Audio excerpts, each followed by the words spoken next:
preacher, bro. I love that song. Richie asked me what song I wanted before the message. I want to tell my story and how I've overcome. There you go. Come on, brother. Jeannie kind of alluded to it a little bit. She didn't really do it justice. But she said, I've been planning this for 3 weeks, and, you know, that's not true. I planned it a couple weeks ago, but I've only looked at it a few times, so come on, Holy Spirit. First, I want to thank everybody for coming last night. It was flat amazing. Come on, bro.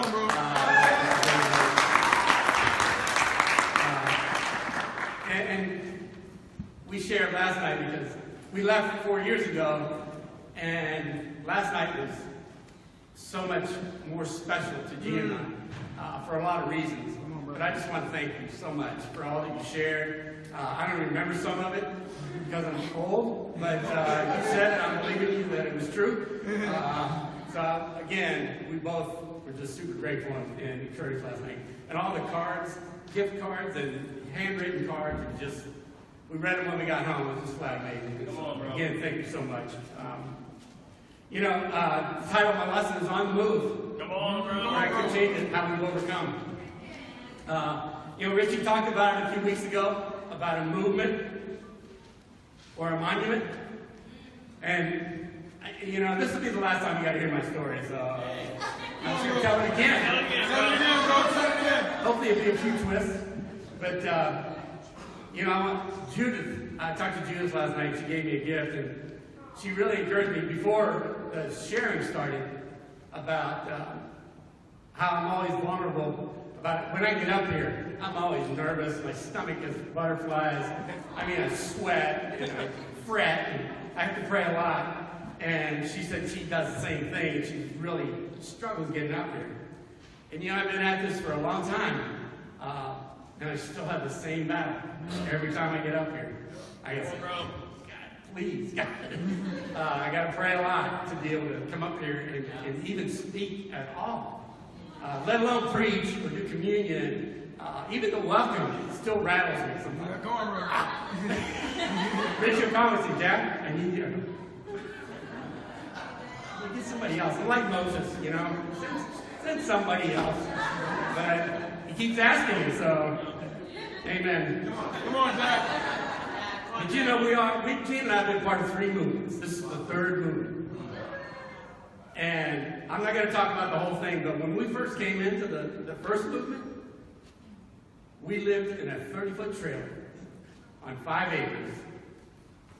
Our total overhead was $69 a month we paid for the land. I paid for the trailer outright, $2,000. It was a high-end trailer. Wow. My total overhead was $75 a month. There you go. $69 for the 5 acres and $8 for electricity. What was it? 8, 9, Wow. 17. $77 a month. Bro. 77. That was it. There was no phone. There was no air conditioning.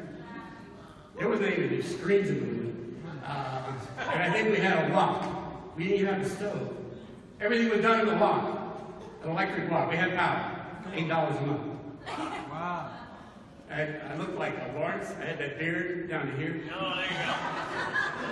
I was a scary guy.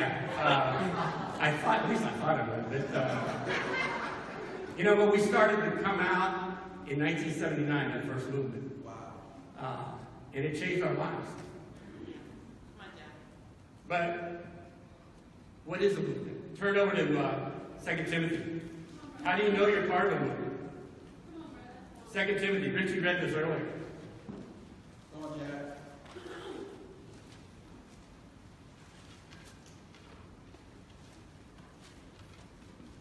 Second Timothy 3:16.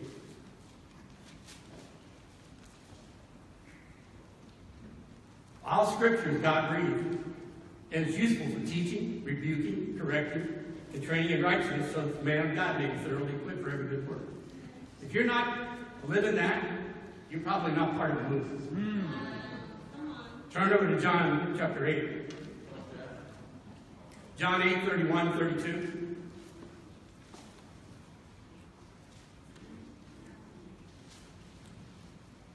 To the Jews who believed him, Jesus said, if you hold to my teaching, you are really my disciples. Then you'll know the truth, and the truth will set you free. This is how you know if you're part of a movement. Are you living out these scriptures today, last week, last month? You know, people move. You have to expect it. You know, in the Old Testament, Exodus means people move. It's a movement of people. Yeah. And they left. They were on a journey. How do you feel about moving? How do you feel about me moving or Richie and Elizabeth moving? You know how many times I've moved? 48 times. Oh, baby. There you go. I've lived in 48 different places. I had to count it 3 or 4 times because I kept forgetting one. And I was like, now, if you count living in the street in San Francisco when I was 19, 49 times. Wow. And I don't like to count that. Yeah. That was before I met Jeannie. You know, some people don't like to move. I kind of like it. Yeah. I remember moving when I was like 6 or 7 years old the first time. Carrying up, we moved a half a block away and I'm carrying all my stuff. It's kind of exciting, you know? It's what we did. And now my dad was a gypsy. Not literally, but more, yeah, he's kind of a gypsy.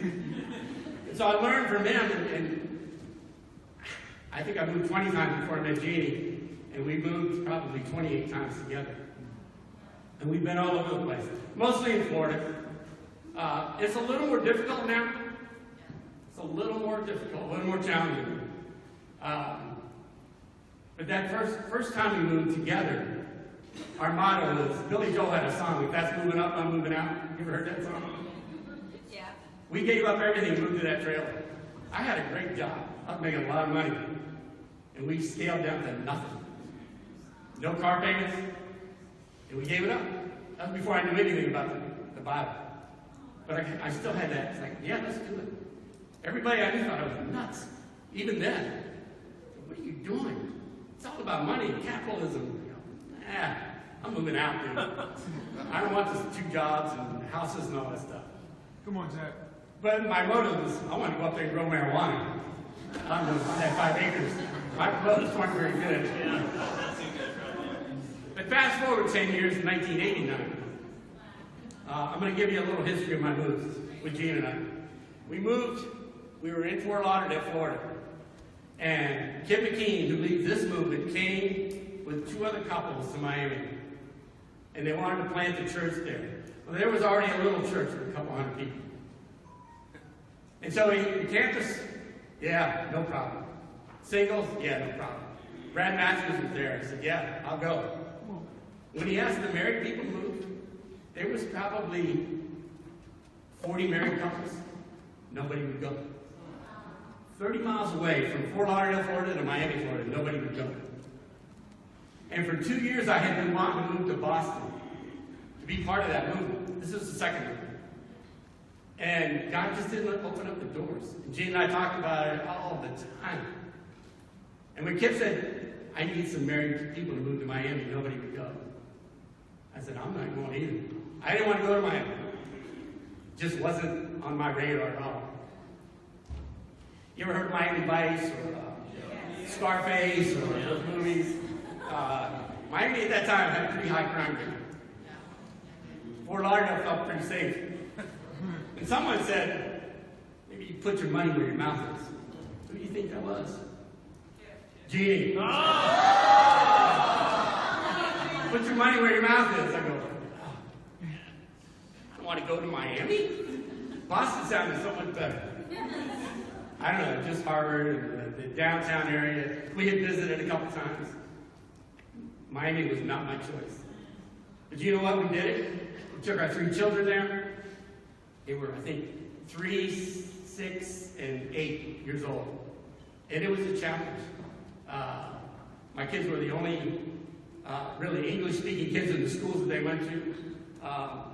And it was a big adjustment. I couldn't work down there. I had to go back to Fort Lauderdale to work because of the language. Do you know what happened? In a matter of 10 years, that church grew from 200 to 2,000. Wow. In 10 years. Wow. And it was an amazing time in our lives. We became shepherds for the first time there, and it was just flat glorious. Till about 2003. And then things kind of went south. You know the story. And you know what we did? We went back to the country. I had 5 more acres, close to where that original 5 acres was. And so we moved back upstate Florida to the woods, not in a trailer this time. We bought I think our 6th home. I remodeled it. We stayed out in the woods. We go to church on Wednesday sometimes, and on Sunday morning. That was it. We were not involved at all. We were both depressed, sad, because the movement had fallen apart. There was no growth. There was no fruit in our lives. We hadn't studied the Bible with anybody in a long time. For 3 years, we were in the desert. Then we listened to a message from Mcgee again. He said, you might be fighting God. And it really rattled both of us. It's like, we got to get out of this.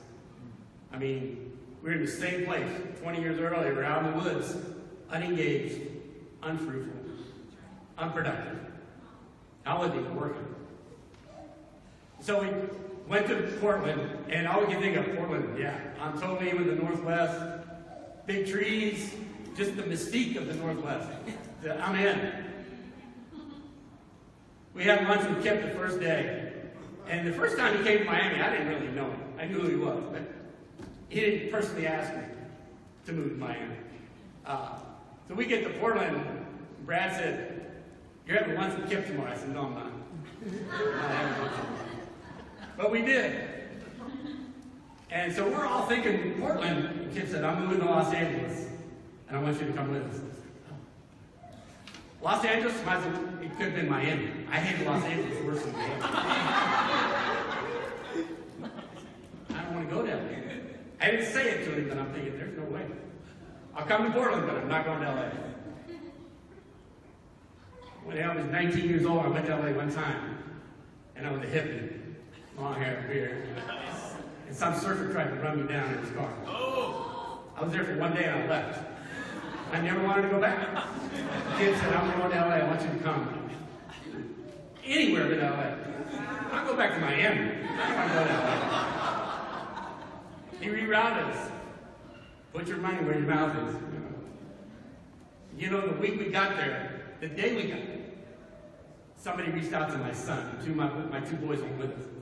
He was baptized in 2 weeks. Come on, bro. Come on. You know, I tell you the story because it's my last time to tell it. I mean, you got to hear it again. But you know, we suffered there for the first year too. The people that influenced us the most, the couple from Portland, they fell away, went to some, I don't know what kind of church it was. They tried to drag us with them. I just sold everything I owned, moved 3,000 miles. You want me to run off? Out of your mind. I'm not going with you. But they pushed it. It was a tough time. You know, in 2.5, 3 years, the church grew from 40 people to 400. About 350, 400. It was an amazing time. It was glorious. Then, 3 years later, they asked us to move to D.C. Okay. Back to the East Coast. I'm in. And we came. And Carlos Mejia, some of you know him, made us shepherds. It's actually Kip appointed us back in L.A. We got here, there were some challenging times. A lot of remnant people. Herbert, no. Here he is. But you know, the church had 35 people here when we got here in 2010. I wrote it down. 25 married couples have moved in the last 5 years. 6 years. Now, Gene and I are moving, Richard and Elizabeth are moving. That's 50 plus people. This church would be twice the size of people. I don't know all the singles in campus that have moved on. Denver, some to LA, some to Orlando, some to Houston. The church has really flourished. From 35, I would venture to say if nobody moved, it'd probably be over 200 people here. But we're a movement, right? Yep. Whether you like it or not, whether you like to move or not, we move. So you got to get ready for it. We were here for 3 years and we moved to Chile, South America. Come on. Like, wow. That's a new world right there. And it was tough. being in a foreign field. Somebody told me I was an expatriate. I had to look that up. I'm still a patriot. But I was an expatriate because I left the country. Do you know there was challenges? We didn't have a car. Everything, we had to walk everywhere, to church, to the market, everywhere. There were some buses, but the buses were like, dude, I never saw anything like it in my life. We lived in a 400 square foot home. Most of you have been to my home, the living area, the living room, dining room, and kitchen. It was half that. The two of us. The refrigerator had to be in the living room. We couldn't fit it in the kitchen. Like, it was one of the busiest streets in the city. But it was a cranking time. We had a glorious time for 6 months. No money. We'd have to work. Just free to do whatever we wanted to do. It was awesome. Then we came back. I went back to Florida. And I got my old job back from like 10 years earlier, 12 years. I left here in 03 or 04. I called my boss just to say hello, and he said, man, can you come back to work? And I come back to D.C. to see my son. God's hand must be in this. I got my old job back from 2004, almost 10 years earlier. Just a phone call to say hello. He said, can you come back to work? I jumped in a car, drove to Miami, Fort Lauderdale, got the job on the spot. They hired me. So I called Matt, called Kip. I think I talked to Carlos. And I'm in Richmond. You know that beltway that runs around Richmond? Was it 290, 295? I'm out on the very outer east side of it where the phone reception is really bad. And it's Kip. I see it on the call right here. I want to take this call. But I think, anyway, I said, hey, bro. Hey, the reception's really bad out here, bro. And so my plan was to go to work in Fort Lauderdale and every Sunday drive 3.5 hours to Orlando for church. Gene and I could do it. It's not that hard of a drive. And so we're talking. He said, hey, bro, what are you going to do? I said, well, I told him what the plan was. He said, no, I found a good plan. Okay, what's your plan, bro? I want you to start a remnant group in Fort Lauderdale. Come on, bro. I didn't say anything. I was kind of, hey, can you hear me, bro? You're breaking up. What'd you say? I want you to go to Fort Lauderdale and start a remnant group. I said, with who? It's just you and Jeannie. I go, that's 2 people, bro. He said, yeah. Go and start the church with the 2 of you. Go to Orlando once a month and get encouraged. Serious? I didn't say all that. I'm just thinking, I wanted to hang up. Come on, bro. You rerouted us again. I told Jeannie, she was actually still in Chile. She came back and said, hey, we're going to start remnant groups. What? With who? I said, just you and I, baby. Come on, bro.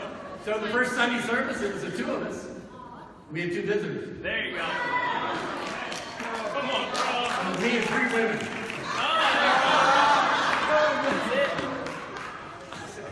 This can't be what's going on here. Come on, bro. But you know what? In a matter of 3.5 months, we had 4 baptisms, 2 restorations, and we were averaging 25 to 30 people a month. I had to preach everything. Everything was at my home. Midweek, Sunday, the leaders meeting with Gene and I. Contribution, everything, every study was at my house. People would come to my house, and I was just getting home from work. Dad, I said, dude, it's only 6 o'clock. Go to Starbucks for an hour. Let me transition here. Come back in an hour. They would just be knocking on my door. I was like, and then they come, they didn't want to leave. I gotta go to work. Go home. Let me go to bed. But you know, it was a glorious time. And why do I tell you all this? I mean, you know the story. My son got in a bad accident. He fell 5 stories. And we had to give up the remnant group. We had to come back here. We had to. And I'm not going to go into all that, but I had to become a caregiver. We get back here, Jeannie gets her job back from Virginia Tech. It was just, the timing was incredible. But I had a hard time understanding God's hand in all this. So I studied out God's sovereignty. I don't quite get it. I thought I understood it, but this is a new level for me. It was the hardest year of our lives. I shared it a little bit last night at the party. That first year back here, when my son had that accident, was the hardest year of both of our lives. And I was 67 at the time. It was unprecedented. I'd never been through anything like it. I didn't even know I was traumatized. As well, Jeannie was, but she was able to go to work and be distracted. I was at home every day, all night with my son. I talked to John Wade. He helped me get into Tai Chi to calm my nerves. I was just out of my mind with the trauma of it all. But God refined my heart. I prayed in public. I prayed in the park, in the middle of the day, down on my knees. I was desperate to get through those times. It was amazing. And I shared also last night, just your support through those times helped Jan and I more than you could ever know. Come on. I mean, we would come here and just feel the love. Everybody just hug up on us, love us, give to us like it was home. That's why this time is much harder to leave for us. Much, much harder. Because Come on, Jack. Come on, Jack. yeah, it was a hard time. But you guys got us through it. Prayer, on our knees, every day. I would stay up all night long for months and study the Bible and pray. I couldn't sleep. I quit eating. God refined my character like nothing ever happened Come on, Jack. in 60 plus years, 67 years. And I learned about God's sovereignty. God allows it, or He causes things to happen to refine us. And we got to be here when Richie and Elizabeth came, and honestly, the last 2.5 years, been been amazing. Come on, bro. Before the lesson, Rich said, "Bring fire, bro." I'm not bringing fire today. I've brought enough fire lately. This is a farewell. Come on, bro. Yeah, it is what it is. Unless there's another hurricane out there, just so you know, on the same path as Irma. Became a hurricane this morning, so maybe I'm not leaving. I don't know. Come on, Jack. But bro, I want to tell both of you, it's been a glorious 2.5 years. Been in the battle like never before in some ways. And to, and God brought us back so that we could be together for 2.5 years. And be with all of you for 2.5 or 3 years. It's been amazing. So it is harder. The attachments are much stronger with all of you. Yeah. Be able to be with the Goldsons, the Eisenschmidts, Herb Malika, and all of you, to draw close to all of you. I can't name everybody. DJ and Donna, thank you, bro, for last night, what you shared, DJ. It's an army. We're in the army. Yep. We've got to pull together. We've got to be unified. In spite of who moves, it's a movement, and it's not going to stop. But this church would be at least twice as big as it is right now if we were just stay here and take care of one another. That's not it. That's not the way we roll. And this time we got advice. We want to retire. Stop working so we can work for the church full time on our own dime. Come on, bro. And like 3 or 4 months ago, we started talking about it together, and the choices were go back to Gainesville because it's very cheap to live there still, or outside Orlando or Miami. I talked to Kim. He said, "You can go to Dallas." Going to Dallas. He said, "You get a lot of your money there, Jack." I said, "I don't care. I want to go to Texas. I've been to Texas for years." He said, bro, he said, go to my hand. He rerouted me again because we may still have to work a little bit, but not like we do now. Not 55, 60 hours a week. Maybe 4 or 5 hours a week. Come on, bro. But you know what? It's a glorious time. We've been back there. I mean, that's where I spend most of my life. And so we're going back. But you know, we've hit some conflicts, some walls. The finances, we've given up a lot of money to make this move and to retire. It's like, yeah, that's a lot of money. But, you know, we're going to do it. Our grandkids are in California and Florida, but they're not in Miami. So then I sent Jeannie down 2 times to find a place, because I had to work. She made 4 trips to Florida, I think in the month of July. And finally we got a place. Then she goes to the doctor, finds a spot on her lungs.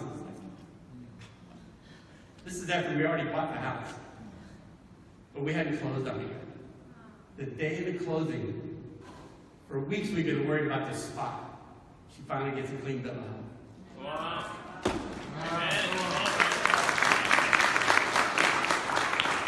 So then Irma comes, a stinking hurricane. I haven't even seen this house. I called Big Gonzalez, hey bro, can you put up the shutters in my house? You sure, bro? No problem. Irma didn't even come. Barely touched it. Those little spindly palm trees were still standing in the front yard. But you know, there's opposition sometimes when you try to do things for God. Yep. So the question is opposition from God or is it from Satan? Where does it come from? How can you tell where it's coming from? You try to run like Jonah. Turn over to Proverbs 15. Come on, Jack. Come on, Jack. Come on, Jack, preach. Proverbs 15, verse 22. Plans fail for lack of counsel, but with many advisors they succeed. You know, we've got a lot of input through the years to be able to do what we do. Have you prayed about your moves? 1 Thessalonians 5:16 says, pray continually to make decisions, to live life. Have you prayed about what you want to do with your lives? You know, Gideon laid out fleeces. Turn over to Judges. Come on, Jack. Come on, Jack. Judges chapter 6. Gene and I are good with fleeces. We've laid out so many fleeces through the years.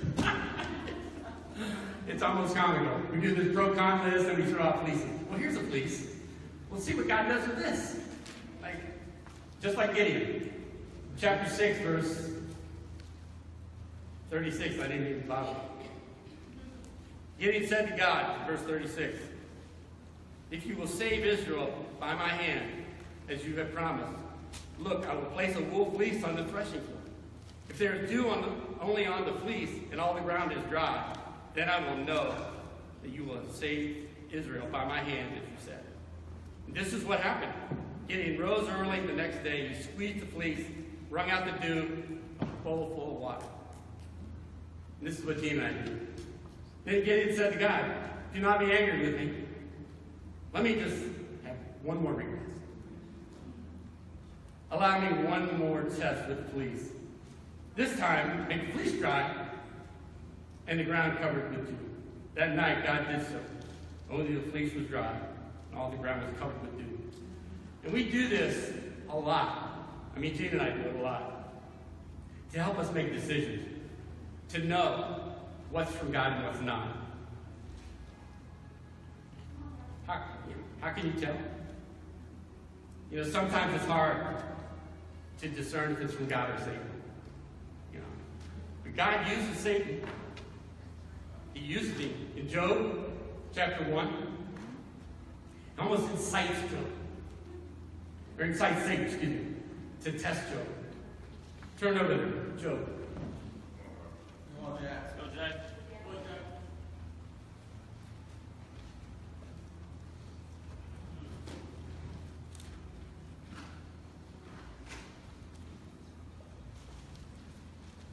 Job chapter 1, verse 6. One day the angels came to present themselves before the Lord, and Satan also came with them. The Lord said to Satan, "Where have you come from?" Satan answered the Lord, "From roaming around the earth and going back and forth in it." Then the Lord said to Satan, "Have you considered my servant Job? There is no one like him on earth. He is blameless and upright, a man who fears God and shuns evil." Does Job fear God for nothing? Satan replied. "Have you not put a hedge around him and his household and everything he has?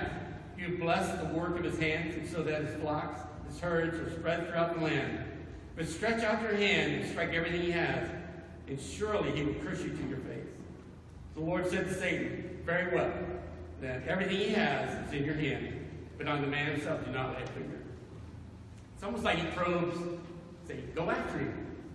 Do you ever feel like attacked? You've been attacked? You know, it's okay, because it's coming from God. And I think we don't think like that sometimes. That God created Satan to do these things to us. Why does he do that? So that we'll get to our knees and pray for guidance, for direction, for life. Just as for survival, if nothing else. You know, how do you know if you're called? Romans 8, turn over there. Come on, Jack. Romans 8:28. And we know that in all things God works for the good of those who love him, who have been called according to his purpose.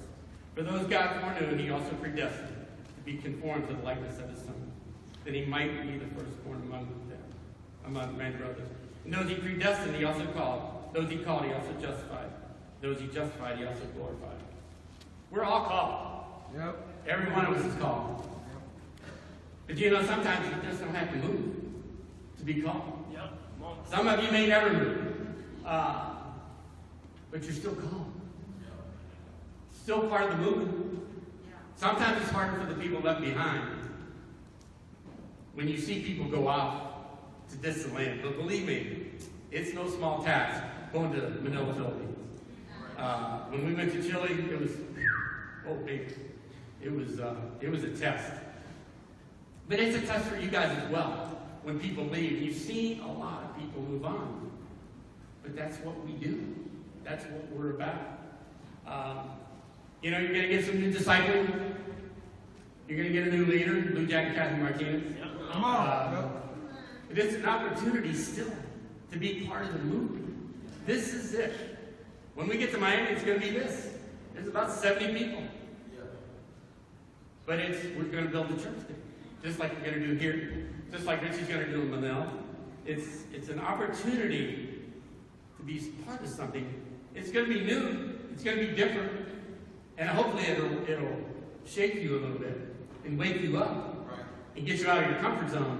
When Lou Jack and Kathy get here, you don't know what to expect. Yep. But it's okay. It'll be good.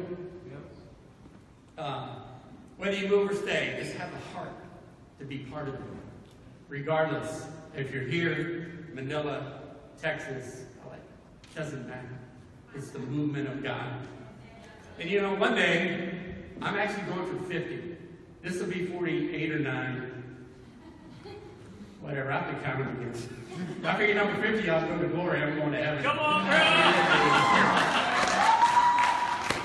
Come on, Jack. That's a very big move. It'll be the last, but it'll be awesome. But I want you guys to remember that what you're a part of is amazing. And sometimes it may not feel amazing. Sometimes it may be difficult. But take those difficulties, take those hard things, and turn them into positive things. Give your heart to Lou Jack and Kathy when they get here. Give your heart to Richie and Elizabeth for another couple months and support them. This is a hard time for them. She's ready to drop number 3. And, I mean, for you singles on campus, you have no idea what that means. You can see it, and you can hold it, but it's a challenge. It's a very, very challenging time. And they just get to call, hey, bro. Kind of like you say, go to Miami and start a remnant. Kip calls Richie, hey, bro. Richie, what's he calling for? I need you to go to Manila. But I know he's flat excited. Yeah. I know he's excited. Because it is exciting, but it's just as exciting here. Yeah, come on, bro. It's just as exciting here. Because when they get there, this is what they're going to do. It's the same thing they do here. It's the same thing Gina and I are going to do. So just hold on to what you have and be amazed about it. I'm going to finish with one more scripture in 1 Peter. Turn over to 1 Peter chapter 1. We love you guys. It's very, very hard to move. 1 Peter chapter 1, verse 1. To God's elect, exiles scattered throughout Maryland, D.C., Northern Virginia, who have been chosen according to the foreknowledge of God the Father, through the sanctifying work of the Spirit, to be obedient to Jesus Christ and sprinkled with his blood. Grace and peace be yours in abundance. Praise be to God and Father of our Lord Jesus Christ, and his great mercy has given us a new birth into a living hope through the resurrection of Jesus Christ from the dead, and into an inheritance that can never perish, spoil, or fade. This inheritance is kept in heaven for you, who through faith are shielded by God's power until the coming of the salvation that is ready to be revealed in this last time. In all this you greatly rejoice, though now for a little while you may have had to suffer grief in all kinds of trials. These have come so that the proven genuineness of your faith, of greater worth than gold, which perishes even though refined by fire, may result in praise, glory, and honor when Jesus Christ is revealed. Though you have not seen him, you love him. And even though you do not see him now, you believe in him and are filled with inexpressible and glorious joy. For you are receiving the end result of your faith, the salvation of your souls. So guys, whether you move or stay, let God continue to move your heart and refine you. Take the refinement. It will not always be exciting. It will not always be fun or pleasant. It can be downright painful. But the end result, the salvation of your soul, is so worth it. Don't run from it. Told to us one time, don't waste your suffering. Yeah. Embrace your suffering. It'll drive you to your knees and it'll change your life forever. We love you guys. We're going to miss tremendously.